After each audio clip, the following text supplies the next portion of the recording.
Hello, everyone. Thank you so much for joining me for day 5 of the Light Wellness Experience workshop. Congratulations, you made it. We are almost at the finish line, but we have one very, very special guest joining us today to round out this session or this round of the workshop. And we are going to be having our special guest, Janet Roche, join us. She is the co-founder of the Trauma Informed Design Society. She is the host of Inclusive Designers podcast.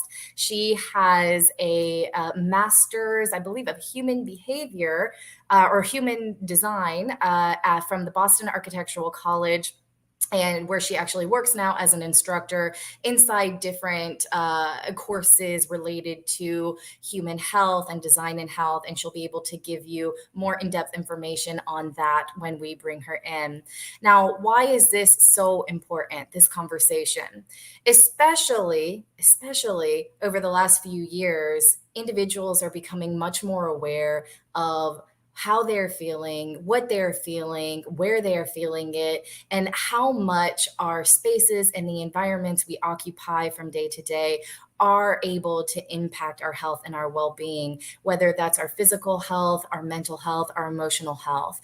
And that has so much to do with our beautiful brain and how it connects to our beautiful bodies, right? And so that's what we've been learning about throughout the last 4 days, and particularly that foundation of our body, our circadian health, our circadian rhythms, and how they impact and govern the function of all of those pillars of health that stand on them. Sleep health, right? Sleep wake cycles, heart health, respiratory health, our nutrition and our gut health, our physical stamina and immunodefense and recovery systems.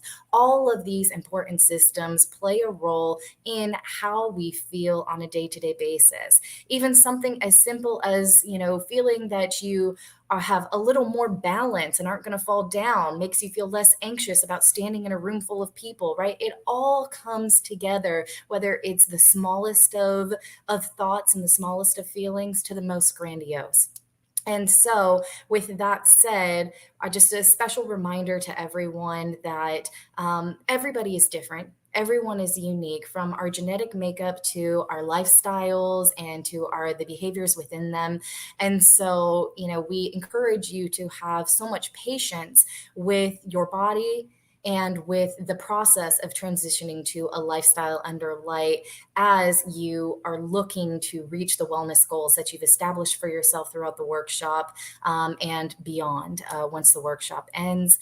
And just also as a reminder that trauma can touch everyone. And when we say trauma, it's so easy to lean into the idea or the concept that trauma is just negative things that happen, right? There are bad things that can happen that can leave us grief-stricken. There are bad things that can happen that can leave us feeling a little confused and bewildered. And there are things that bad that can happen that can be severely traumatizing.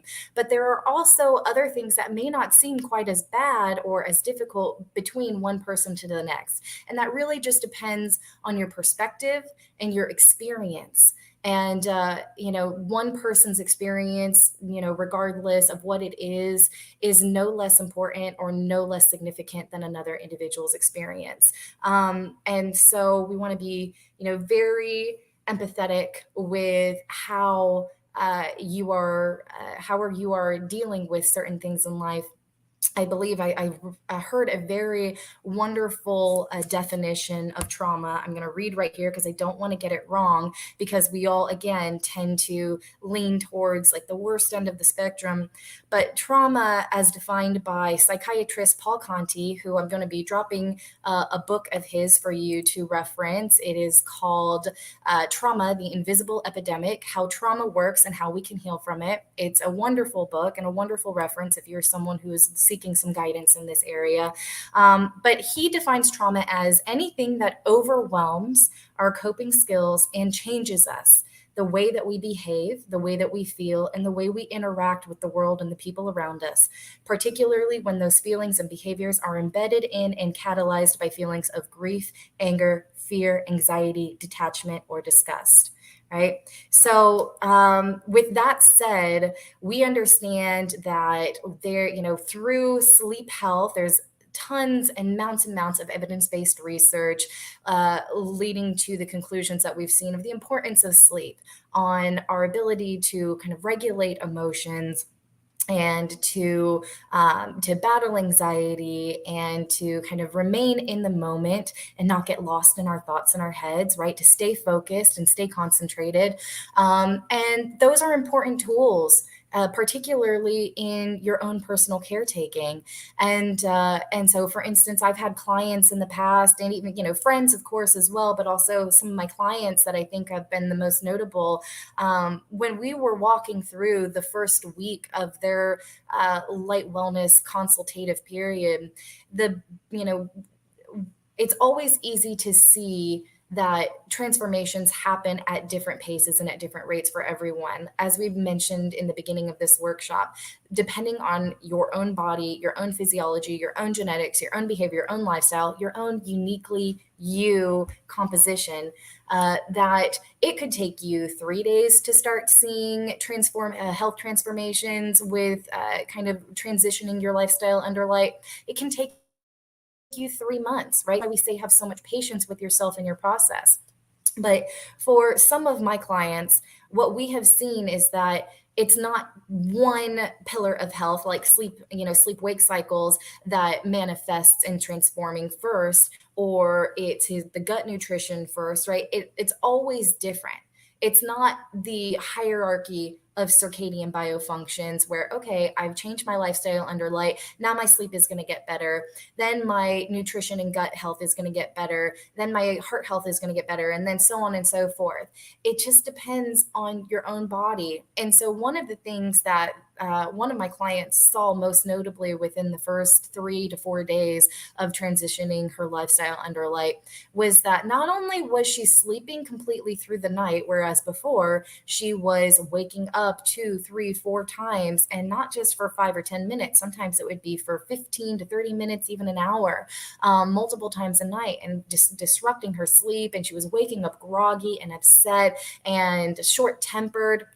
And what she realized was that not only was she sleeping through the night, but that her interpersonal relationships had gotten so much healthier and so much stronger. She was fighting less with her ex-husband. She was less quick to lose her temper at work with colleagues. She developed a stronger relationship with her children where they were actually enjoying sitting at the dinner table together rather than spreading around the house, right? So there are these interesting dynamics that can change between all of your personal relationships potentially when you start committing to a different kind of, or well, not committing to a different, but adding to your personal caretaking regimen through becoming light conscious. And becoming light conscious is just one way in order to start tending to certain aspects and certain symptoms of trauma and what we experience through trauma. And so with that said, I'm going to let one of the experts themselves join in on the conversation and better inform you about what that means, and hopefully leave us with some insightful tips on how to better manage it and what we can do inside our space to live a healthier and happier life, if you will. So everyone, please join me in welcoming Miss Janet Roche to the conversation. Hi, Janet. Hi, everybody. Hi, Regina. Thank you for having me. You're very And welcome. Thank what a terrific introduction to trauma and trauma-informed design and how it plays into lighting. I even jotted down a couple of notes myself. So good. I'm glad. I love when we're able to learn from each other and to be able to use it moving forward. That's the best part of these interdisciplinary discussions. right. And yeah, when you were talking about like how some people uh, find one person's trauma is another person's I don't understand, right? And or somebody's I don't understand is somebody else's trauma, like that type of thing. We call it a big T and a little T. And so your big T could be my little T and my little T could be your big T. So like, right. Yep. Did I say that right? I don't know if I didn't switch them correctly on my big T. I get it. For a more kind of a more grounded, like big T, little t, I've talked to individuals who have experienced things as serious as domestic violence or sexual assault, and then someone who was bitten by a dog as a child. Right. And now they can't interact with animals or pets anymore. And so, one person's like, oh, it's nothing, compared to that person's. And I'm just like, well, it really doesn't matter what happens to someone. What happens is how it impacts you and how you move forward with it. Right. And that's really what makes all the difference, is how we connect on that level together as humans. And unfortunately, we're not always able to do that. We're not always able to see beyond our own experiences, or we're not able to have enough empathy for ourselves to be able to become grounded in our experience and heal from it. Right. So yeah, there's a lot to unpack there, but absolutely. Yes, it's so true. And then we also have collective trauma too. Where we're as maybe a group, whether that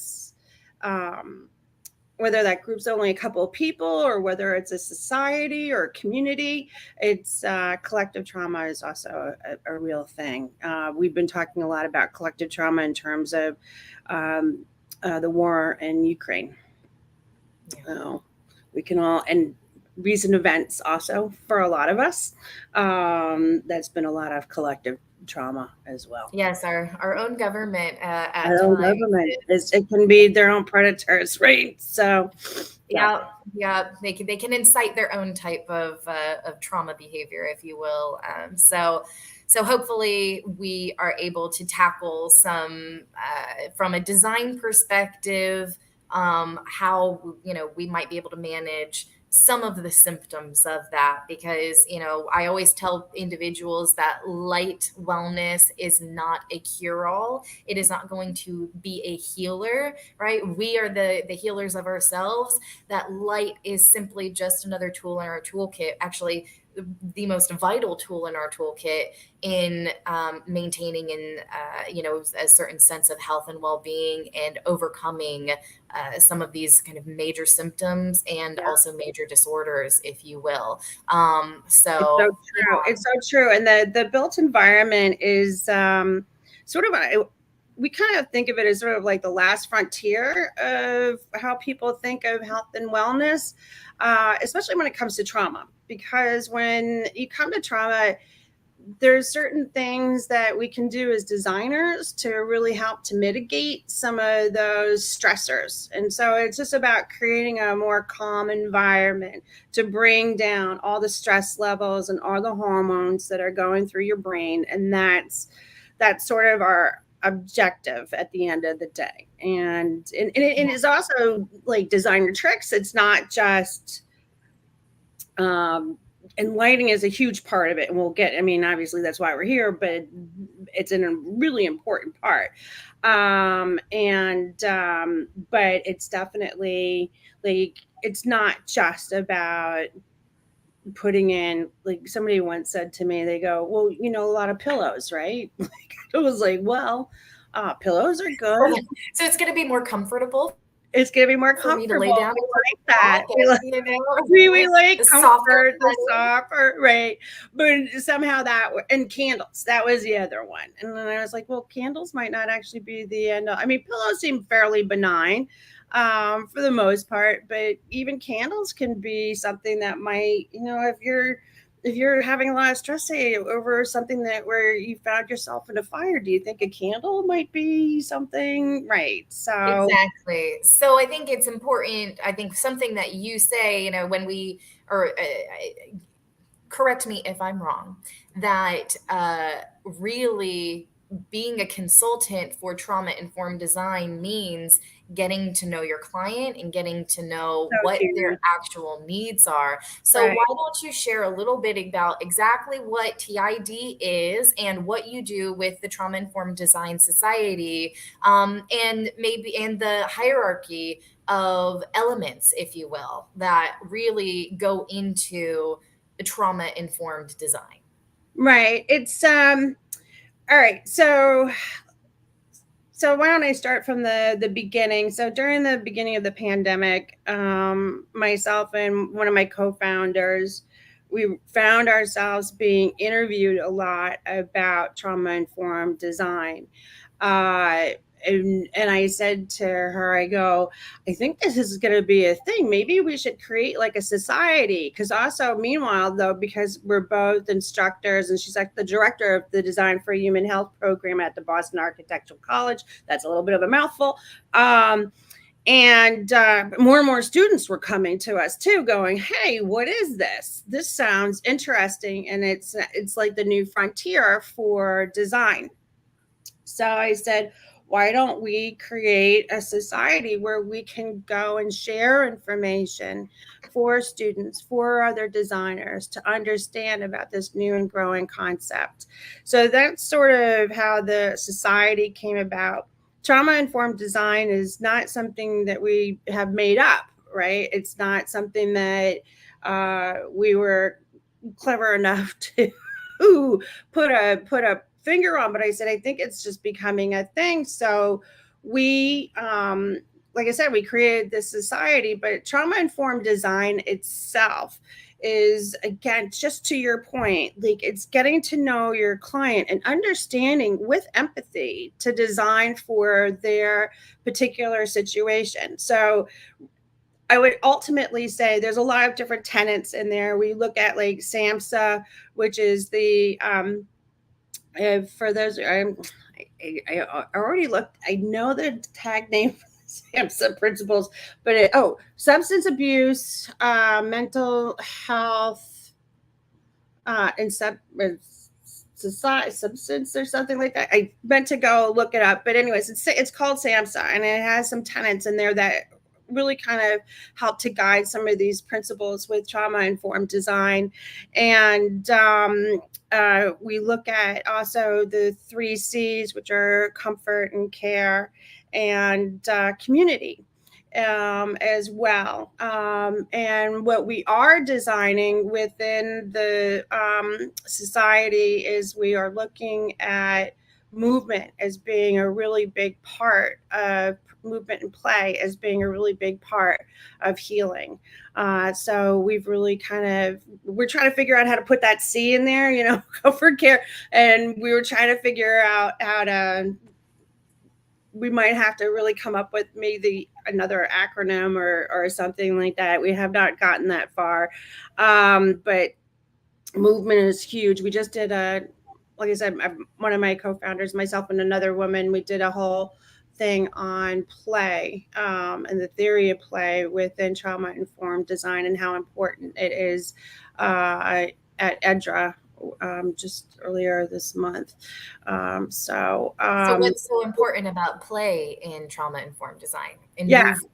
Which, it's I mean, makes movement. sense It from makes a sense. study standpoint, but for those of us who are less informed, what are the kind of specifics, or what's maybe the science behind it of play and movement in battling depression and kind of overcoming and healing? Right. It's hard sometimes when you're in a depressed state to actually get moving, but even just something small as even just like a fidget or something along those lines can really kind of help to it's helping to move the brain. It's helping to move your systems in order to help produce the right amount of hormones to put you in some sort of homeostasis uh, place. So it's it's interesting with movement, as you can imagine, like with kids when they go into therapy and stuff like that, you're not just there to talk to them one-on-one like you do like maybe with the therapist as an adult, right?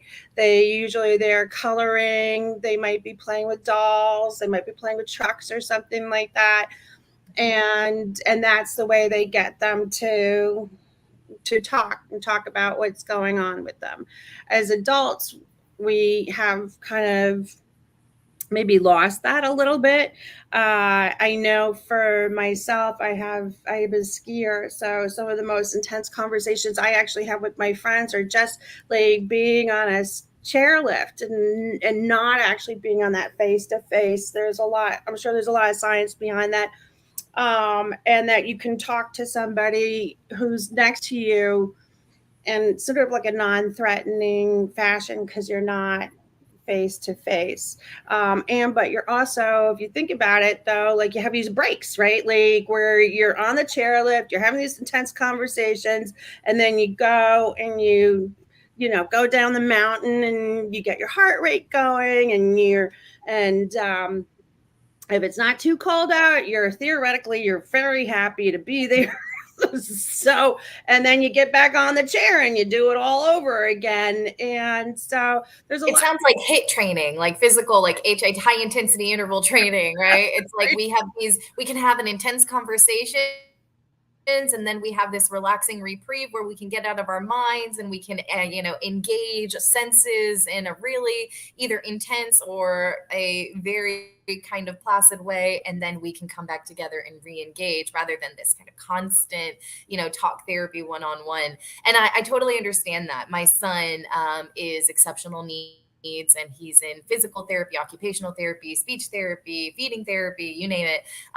He's in vision therapy, and all of these therapies, the number one thing that they always say is that this is not an exercise, this is not work, this is play. We're Right. just trying to find ways to see what he enjoys doing so that we don't overstimulate him and Right. overstimulate the senses, and that he's just having fun, because the types of hormones and the neurotransmitters associated that are being released and absorbed throughout the process of play are, we want those positive neurotransmitters. We want dopamine so that we can feel that sense of reward and accomplishment. We want serotonin so that we can feel that sense of calm and ease and relaxation. We want oxytocin so that we can feel love and desire. And so, the more that we can engage in something that makes us feel those things, that'll allow the release and the secretion of those types of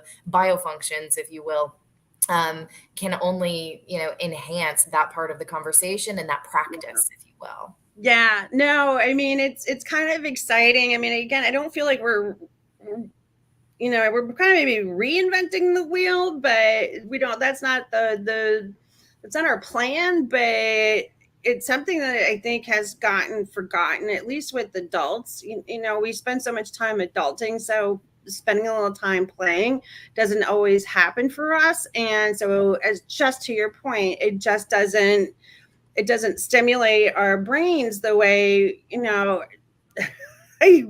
I, I realize how much time I spend on this chair in front of this computer, and I'll go for a walk just to clear my head, but I don't play things necessarily. Like I don't think video games do that. And we're talking about the physical, like getting out there to do something. Full gross motor movement, like Exactly. active vision motor.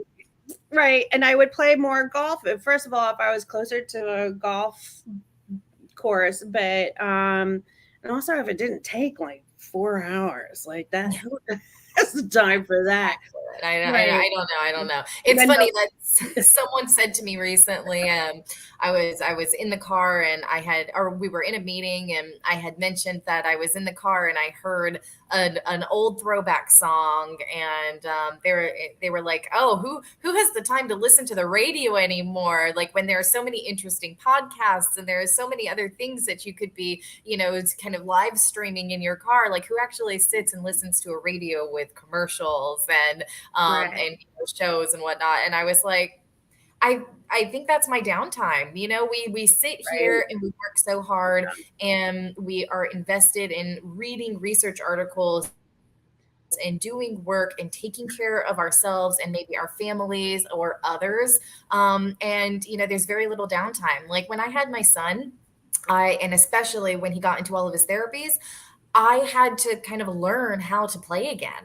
Like I was sitting there thinking him, I'm just like staring at him on the floor and we're both just kind of staring at each other blankly. And he like smiles and I smile nervously. I hope he doesn't see through me, like this like facade of Oh, yeah. strength, but I'm like terrified because I have no idea whether or not you actually find me fun. How can you find me fun when I'm not actually doing anything? I'm just staring at you, So Wait, do I have to sit on the floor? Like, can I sit over here? Like, roll myself down and lay, and like, do you think it's funny if I roll and my head moves in weird ways? Do you even know what this means? Do I have to tell you what I'm saying? And am I teaching you through action, or do I need to like verbally express what I'm doing? Like, so there's so much that goes into it.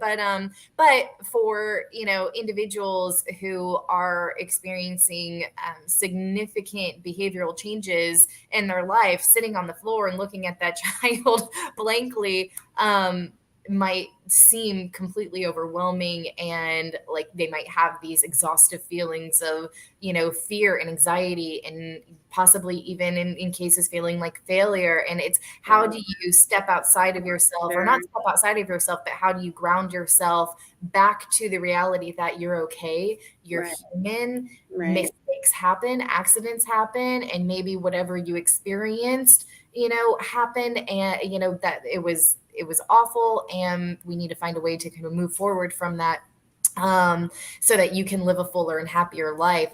So what are some of the kind of what kind of design elements do you suggest when you are incorporating when you're developing a trauma-informed design project, right? We know that smells can be a trigger, sounds can be a trigger, even certain sights can be a trigger. So what do you do to mitigate that? Yeah, well, I'd say, I mean, there's a lot to talk about there, but you're right. I mean, so we can kind of get into lighting. I think you guys have probably done a good job with that, but we will talk about that. But sound is another one. Sound is huge, and we're doing a pilot program with some schools and some of the larger design firms, and we got a grant from the American Society of Interior Designers Foundation, and it's to look at trauma-informed design with to come up with an evaluation tool for K through 12 schools. And one of the things that we are finding is that when kids get most dysregulated are after, among other things, and I'm not going to tell you any big surprise, is sound. When it's too loud. Cafeterias, bathrooms, hallways, all your typical like unregulated spaces where they are able to kind of like fly their freaky flag and do their thing, and there's a lot of hard surfaces. So what can we do to help mitigate that is, well, first of all, it's easy enough to get. There are apps on your cell phone that you can get to listen to, as you well know, with like light meters, right? You can also get ones for sound. So if your particular space seems like it's too loud for whatever it is, or for whatever reason, you can take that and see how loud the decibel levels are in that space. And then if it does seem pretty loud, for example, sometimes a cafeteria in like a middle school can be as loud as a train pulling into a station. And think about what that means for a young brain that's not fully formed, that is going through trauma, and having that at some sort of constant state for a while. We won't even get into the hearing loss portion. Yeah. Part of the program, right? But think about what that can do to a young brain, and then trying to get them back into the classroom and helping them to re-regulate themselves and all that other stuff, like to help them to be productive and learn. That's why they're there. And so stuff like that can be really relatively mitigated by doing things like having some sort of acoustic panels on the walls and stuff like that. It's a fairly easy fix. But what we're finding with this study is that a lot of these like just we'll take the cafeteria as the example because it's a prime example, but the cafeterias, I mean, they're trying to fit in X amount of students, right? How do you do that? Like, how do you do that in such a large space? And half the time it's the gym and the auditorium, right? So like, it's this big kind of cavernous space that doesn't allow a lot of ways for them to kind of even bring that sound level down. Yeah. So that's definitely one thing.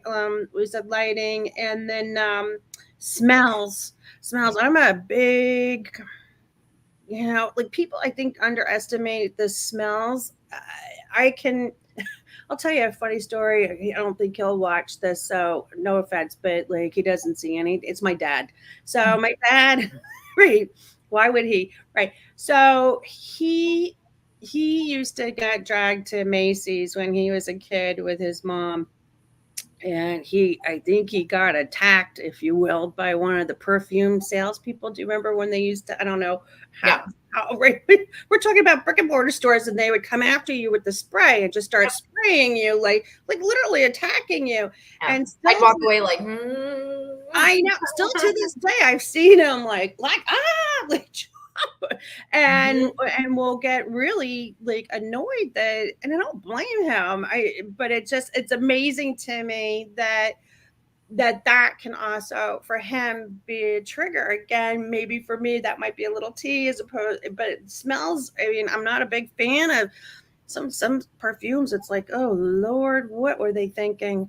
And too much is too much, and that can be problematic. And as a designer, and as when I used to wear perfume all the time and I loved it. And but nowadays, if I'm a designer, I'm going to talk to somebody who's been through trauma in order to design for them, especially. I mean, I do it for all my clients now too, but I'm not wearing perfume. I'll bathe just to be very sure, but I'm not going to put a whole bunch of stinky perfumes, lotions on, because it could be something that's really triggering. And so then there's that as well.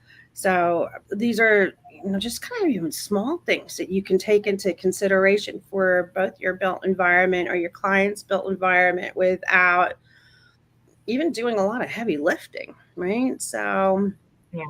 yeah. Yeah. All right. Very cool. Thank you. And I will say that there are, from an acoustical perspective, we kind of double down on the lighting. There are a lot of manufacturers out there now who design lighting fixtures with acoustical padding or some sort of attenuation. I mean, the entire fixture can be padded. Sometimes it's a round shade. Sometimes it's a flat panel with uplight. Right. So, they're definitely doing things inside. There's some Yeah. great options out there. And Ceiling panels, I think it's like Armstrong ceiling panels, and they have ceiling systems that are all acoustically attenuated, creating what we call clouds, floating clouds and whatnot. So there's definitely a lot that can be done. But yeah, sound and smell are huge. And like you said, it might not be a candle, right? It might actually not be that you want to infuse scent into a space, but more so that you want to try to remove scent. But, for someone who spent a lot of time in a hospital, they might get triggered by the scent of, bleach or sterilization. Someone who spent, a lot of time in a garden and experienced a very severe bee sting and had an allergy to it, and they ended up, with a near-death experience, might have a really hard time smelling, floral scents, right? You have to understand who you're working with. So what are some of the questions that you ask? So for anyone who's joining us, if they want to know, okay, how can I design my space? How can I develop a more informed space for myself? What questions should they be asking themselves? Or for any design professionals out there who might be learning from this, what kind of questions do you ask inside your consultation to gain that insight and that knowledge before you make recommendations? Right. Well, I just want to add that I'm a big fan of lavender. So I just want to make sure, like, and I do enjoy that. And I think that there's some real health benefits for it. But to your question, what you do is you have to learn about your clients. You have to talk to the clients. And that means talking to, I mean, depending on the scope of the project, we're working on a women's abuse shelter in Chicago. And what we will do when we get to Chicago in 2 weeks from now, but what we're planning on doing is not not just talking to the administrators and the staff, but also talk to the the residents that they serve, maybe even the residents in the neighborhood if we have an opportunity to do that as well. Um, but at the end of the day, it's about asking open-ended questions and allowing them to speak. There is giving them the authority and the agency over their own planning, to talk to them, to ask them what they see and what they need and what they feel like is important. Um, it is a danger. We feel that a lot of times designers go in and feel like they know what they know, and that this is what they will give them. It doesn't serve the population well, especially when there's been trauma, which arguably we all have had some sort of trauma. So it's just doesn't work. But it's easy for a firm to sometimes just go in and think, we've got this, we know what needs to happen, we know what needs to be put in, and therefore we're just not going to listen. And I know that that sounds like a very easy answer, like, well, of course you would listen. You'd be surprised on how many design firms won't do that. And so again, it's about asking open-ended questions. And what I mean by open-ended questions, in case you don't know, it's not, did you have ice cream today? Yes or no, right? It's right. It's more, what kind of ice cream did you have today? Or did you have ice cream? What kind of ice cream did you have today? And so, and then ask follow-up questions. Did you have any sprinkles on that? Did you have any whipped cream on that? Did you finish the whole bowl? Did you use what kind of utensils did you use? What kind of apparatus did you put the ice cream in? And just making sure that you're constantly going over that and massaging out other answers that you might not get like off and immediately. In an ideal world, if we could, it's to go back, because sometimes people think of things afterwards, right? Like there's always, like, even after I leave here today, some point later this afternoon, I'm going to go, oh, I forgot to mention that. And I just know it. And The bane of our existence. I know, right? It's right. And I'm like, oh, I should have mentioned that. And so that is more of an ideal proposition. There's some new thinking that if you also do enough work up front, then you shouldn't have to do the follow up questions that sometimes designers do. A lot of designers don't even do those because they don't want to hear what didn't work. And part of that is a lot of places that they, especially if you're making a large institution, unless it's just something that's just not tied together correctly or whatever, there's really not much you can do. The design is already baked in, right? Like there's no kind of coming back from it. Like, well, just an example is like, okay, we didn't really think that if we put, say, like, we'll go back to the cafeteria over on this side, and we've got such and such lighting coming in because we thought these big, beautiful windows would be great. Now the kids can't see because somehow like the light is beaming in, at such and such a time. I think a lot of really good design firms really wouldn't allow that to happen, but But it does happen It in does certain happen, and instances. sometimes these things are overlooked, and so, but then you can't be like, I mean, theoretically, you could put in some shades or whatever that might help, but at that point, it's a little too late. So it's the idea of doing as much heavy lifting in the beginning as you possibly can, versus at the end where you're kind of like your hands are tied. And again, you really almost don't want to hear that how you messed up. That's right. So Oh yeah, oh yeah. No project team appreciates someone coming in and pointing out all of the applause. potential errors, and B, having a client jump on board and them not essentially not getting billable hours because now they have to write in a ton of new specs and change orders, if you will. Right. And so that payment is starting Yeah. And to then go. all of a Now we're sudden, working for free, right? And right. no one wants that. So it's like, okay, No. maybe you can tell me, the designer, but don't you dare tell my client, because if he jumps on board with that or she jumps on board with that, then I'm working for free for them for who knows how long with For just how change much orders. longer? Right. Yeah. Exactly. So So, the better, the more the sooner you can get in, the better. So what is, we're gonna have to wrap this up now. yeah. What is the kind of number? Let's give two things. If you could give designers out there one question moving forward on design projects, like you're saying, it's a kind of this iterative conversation of open-ended questions. What's your go-to question when you're trying to determine what direction to move for your designs? Do you Well, have a staple? yeah, we have a few staples, and surprise, one of them is about lighting, and it always is a problem. Yeah. Always is a problem. Like I said, we're doing this evaluation.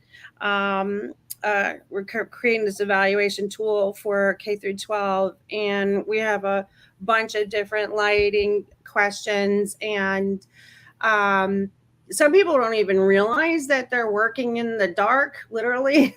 And sometimes people don't realize that maybe the fluorescent lights are creating problems for them, which is so true. So that, again, that's just like, that's becoming such a big part of what we do. And the other part for us is just really kind of having more agency over that lighting in each of the rooms, which is such an important part.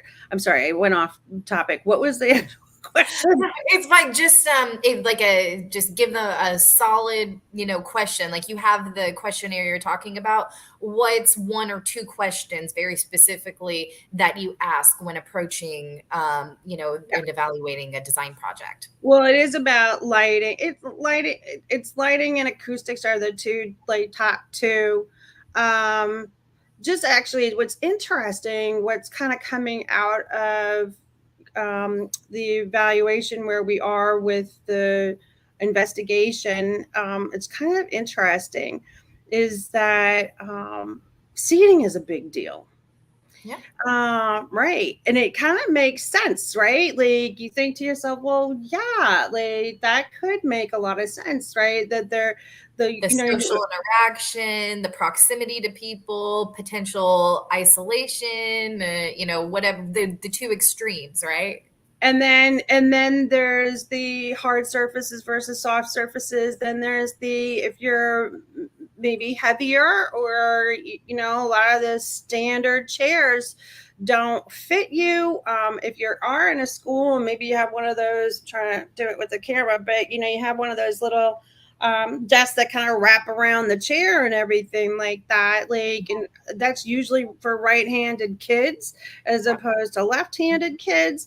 That was So, my problem growing up. That oh, was, I yeah. always had my hand here, and I'm like, well, I don't have anywhere to rest it because I'm left-handed. But also, I was very, very good friends with a much heavier, younger man, and he used to break the desks all the time. He would sit down, and there were at least 3 or 4 desks that he would, throughout the years, and it would eventually, somewhere halfway or 3/4 through the school year would collapse underneath him, because that's the desk he had been assigned to, for the entire year. And it was just old, and it wasn't, built to carry his weight. And I know that from knowing him, I know those were really traumatic experiences for I was gonna him. say, and that's traumatic for him. I don't know if you saw me, I just leaned in because it's just that's like one of the last frontiers. I feel like, especially in terms of trauma, I think that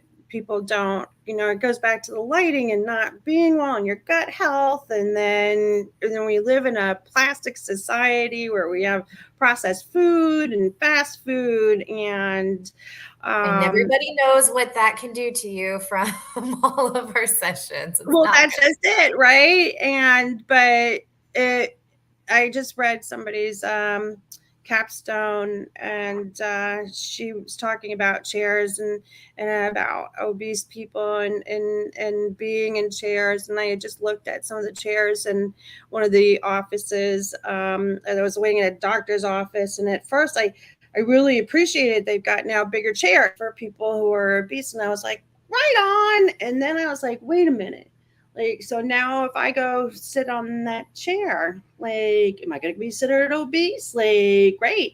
Or am I going to try to squeeze myself into the conformed, uniform chair?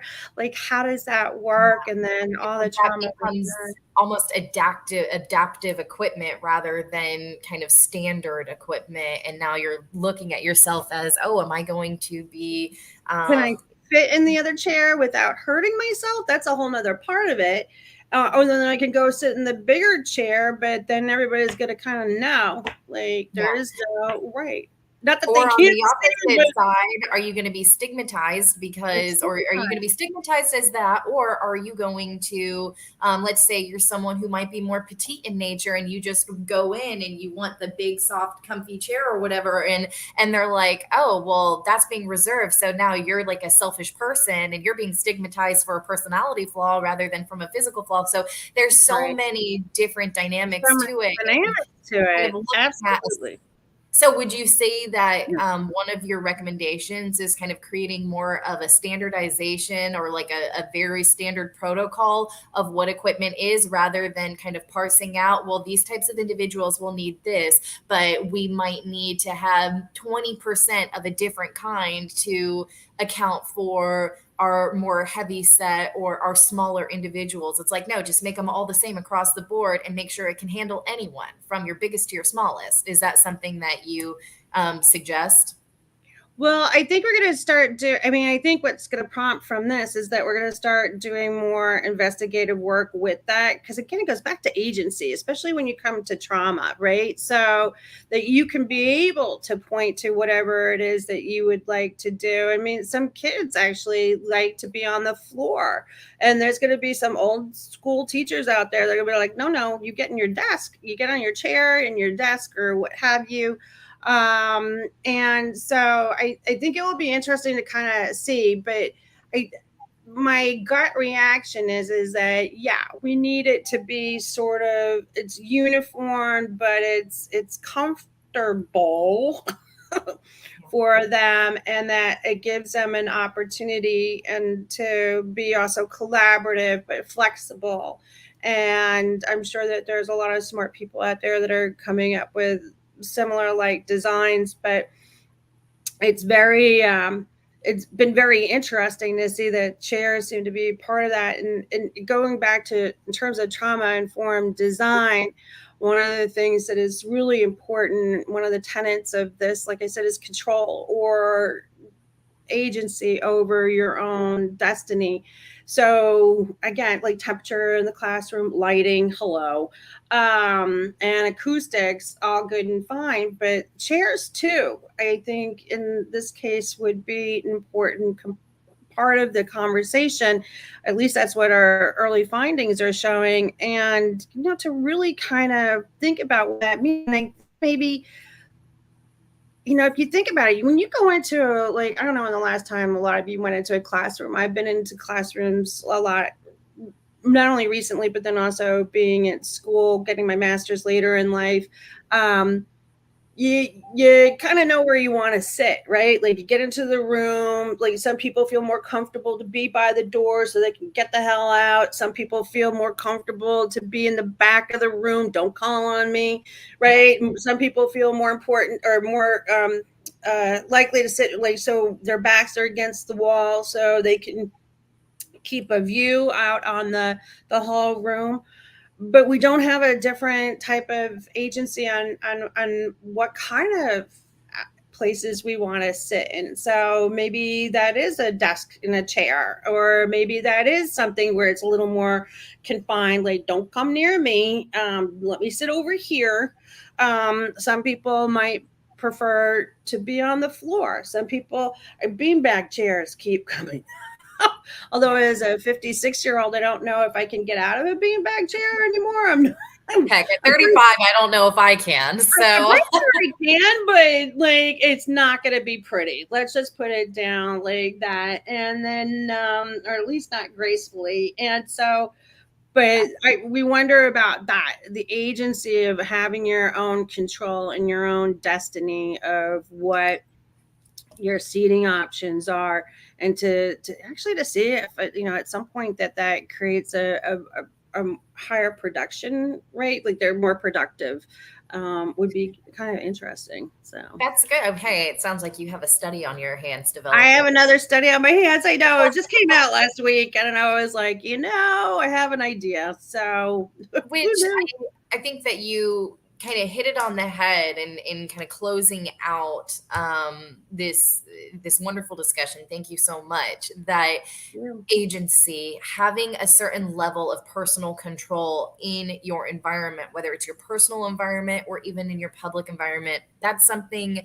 that comes up constantly in the light and health field, because so many individuals are unaware of what is needed to or what kind of light quality and lighting controls are necessary to create a healthy light conscious lifestyle, right? So they're like, okay, well, let's just take the controls away from them and automate everything, and and that way the system will run and no one has to think about it. And I'm like, yeah, but everybody is different, and what one person needs might not be what another person needs, especially like if you're not talking about a very typical standard 9 to 5 office, and you're talking about maybe a retail store that has late extended hours, or the hospitality industry and it's a nightclub and so on. Like, you can't just have automatic controls. You have to give them some means to be able to control.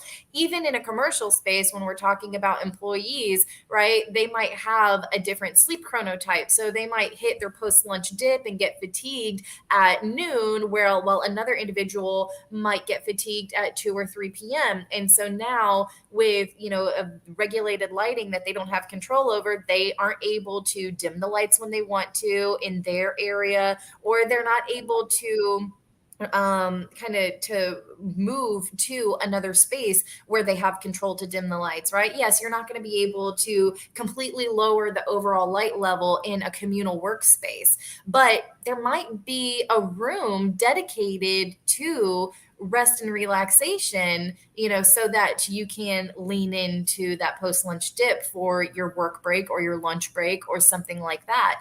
And so, it's kind of looking not just at what elements are within your space, but what potential spaces could be added to the programming of buildings in order to provide that layer of control. I'm a huge advocate of looking into creating dedicated light and health spaces, light wellness spaces. So yes, we can create nested environments, or so we can have whole building control solutions for lighting and thermal dynamics to respond to circadian needs, right? But for an individual control advantage, and from just that kind of unique physiological makeup and lifestyle makeup of who we are and what we feel the control over, there should be dedicated nested environments inside a building specifically for light and health. And not just saying, hey, we're going to put this kind of lighting in the nursing suite or in a mother's room or in the bathrooms or Right. in your private office. It's no, let's actually have a dedicated space, kind of like a solarium, right? Where you can go, and it's specifically like you have education embedded inside that space so they understand how they can use it, what they can use it for, when to use it, right? We're not trying to control people, we're trying to give them a sense of control. And so, the more that we can do that from a design perspective and the more we can open up these conversations, the better it's going to be for communities at large. Because like you said, it didn't happen to me. I didn't break a chair, right? But I was such good friends with him that when I watched it happen, it broke my heart, and I became, I empathized for him. I wound up having to defend him constantly. We both became very isolated because I was friends with the big boy, and they made fun of him and they'd start making fun of me for it. And it just kind of became this cyclical effect where we became a certain community for the individuals who were suffering and the people who supported those who suffered, right? And then I became more aware. Like, I know that I go into place. It's funny that you brought it up, because I know when I walk into a room, I'm looking at chairs and I'm like, you know what? I'm not the kind of stereotypical individual that's going to sit in a chair and break it, but damn it if I'm not looking for a chair to make sure that it won't break when I sit in it, right? That is an example of how a situation and an event has changed the way that I behave or I feel moving forward, from something as simple as when I walk into a room and go look to take a seat. It wasn't my trauma, right? It wasn't my big T. It was his big T. I was going to say, we're pulling full circle. It's your little T to his big T. Right. I just want to say for your listeners before we wrap it up, you're absolutely right. Like when you have like those big open like office spaces and stuff like that, and maybe there's not a lot of authority you can do, but just a real kind of simple solution to something like that. And maybe it's part of the modulars. Forgive me if I'm like re-expressing something, but there's actually like a really kind of cool little fun little thing. It's an IKEA, it's like a green leaf, and it just kind of like gets stuck in front of your cubicle or whatever, and then it just kind of comes over to you and it gives you a little bit of a canopy over your head, so it also helps to diffuse some of the light that's over above you. And also from a calming standpoint, it helps you to not feel like you're too vulnerable out in the middle of this cavernous area, right? Like it gives you an opportunity to feel a little bit more cozy in your space, to give you the sense of more security than you would normally have in that sort of wide open area. So I don't know how many of your listeners and participants are now going back to offices, but if they do, you can get one for like, I think it's under $30, or come up with some creative solution. But it's a great way because some of those places can just be too much for everybody, right? If you're walking around, it's one thing, but if you're sitting there on your desk and it can even just bring down some of just even just not the stressor levels, but even just some of the sound, just a little bit, even if it's just perceived. Absolutely. Well, I appreciate that. That was like a big bang insight to kind of cap it all off. I will get information about that from you so that I can post it in under the comments in today's session on our different platforms, so that people know where to buy it and exactly what you're talking about. I know you said IKEA, but just, to have that link so it's very easy, accessible to them. So thank you so much. Thank you so much. This was wonderful. Yeah, this was wonderful. And I hope that this gave everyone some food for thought. So everyone, big round of applause, drop a comment, let us show your respect and your gratitude to Janet, and let us know your thoughts on today's session. And thank you so much, Janet. Thank you, Regina. I'll be in touch. I'll send you that link. Sounds good. Thank you. All right. Bye. Bye. So that's it, everyone. This is the last day and last session of this round's Light Wellness Experience workshop. I hope that you took away some invaluable insights and tips moving forward on how to create a more light conscious lifestyle. What kinds of observations did you make? Again, I'm always asking you to double back and to become more aware of your environments and what your own personal needs are, because that's what this workshop is all about. It is designed to be an experiential workshop. So whether you were doing the homework and the brainstorm sessions or not, just the biggest takeaways are better understanding of circadian health and its role as the founder or foundation of your body and all of the pillars of wellness tied to it. The role of light and the specifics of what kind of light at what time of day in order to support all of those different important biofunctions. The way that you actually apply those lighting metrics and those specific types of qualities of light, right? Is it coming from up, from down, from north, south, east, or west? And that depends obviously on which hemisphere of the world you're in, particularly from the north and the south. To look at what kind of health observations you are making once you make those transitions or transitions in your lifestyle under light. Are you getting better sleep? Are you snacking less? Are you able to drop a few extra pounds that have been troublesome to get rid of? Are you gaining more muscle that was really difficult to grow? Are you feeling more calm in stressful situations? Is your heart racing? Are you sweating? Are you trembling? Or has that dissipated, right?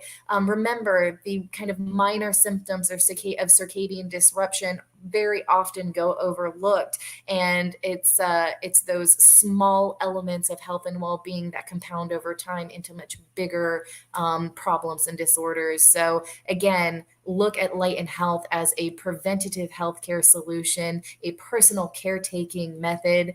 And if you have any questions, the videos are up for an additional 48 hours after the end of the workshop to make sure that those of you who are joining us from different time zones or who have complex work schedules are able to benefit from watching and learning this information.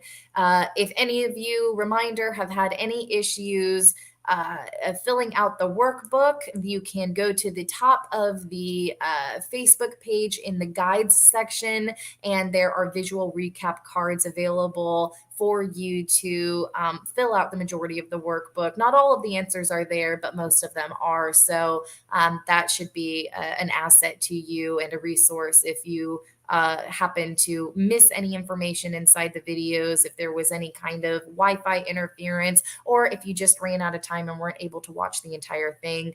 Hopefully you do, because we are always infusing real-time examples and case studies and tidbits of information outside of what isn't inside your workbook. But that's why we bring this workshop to you every 8 to 10 weeks, so that even if you miss it once, you can watch it a second time or a third time or a fourth time, as many times as you need for this to become ingrained in you, and it can become a staple in your habit and in your lifestyle and become more of an ingrained behavior rather than something you're really trying to overhaul in terms of lifestyle behavior. So thank you so much. This was a wonderful workshop, and we had our wonderful guest, Janet Roche. I will be dropping her contact information and her links in the post below. We'll also be dropping a link to some of the devices that she recommended for trauma and designed kind of attenuation. And I will also be dropping 2 links to books about trauma, one written by psychiatrist Paul Conti and one written by neuroscientist Caro Deseroth. Both excellent resources if you are looking to better understand the brain and emotions and how to move forward in life if you've experienced any kind of trauma, which to some degree we all have, right? We've all experienced something that has changed change the way that we move in the world and how we feel and behave. So more power to you. And we are rooting for you. We are behind you. We got your back. Feel free to reach out at any time. And yeah, I hope that this was as good for you as it was for me. Thank you so much. I look forward to seeing you again in 8 to 10 weeks. I will drop the dates when we have a better idea of when they will take place. And please remember, dim your lights 2 to 3 hours before you fall asleep so you get that nice kiss of melatonin in order to rest well throughout the night. Breathe out. Remember, inhale, exhale, control that vagus nerve, control that heart rhythm, reduce stress, reduce cortisol, right? Suppress your melatonin in the morning, get that bright light so that you can allow that healthy dose of cortisol back into your body to stay awake and alert. And as always, without fail, please remember to live lighthearted. I'll see you soon. Take care, everyone.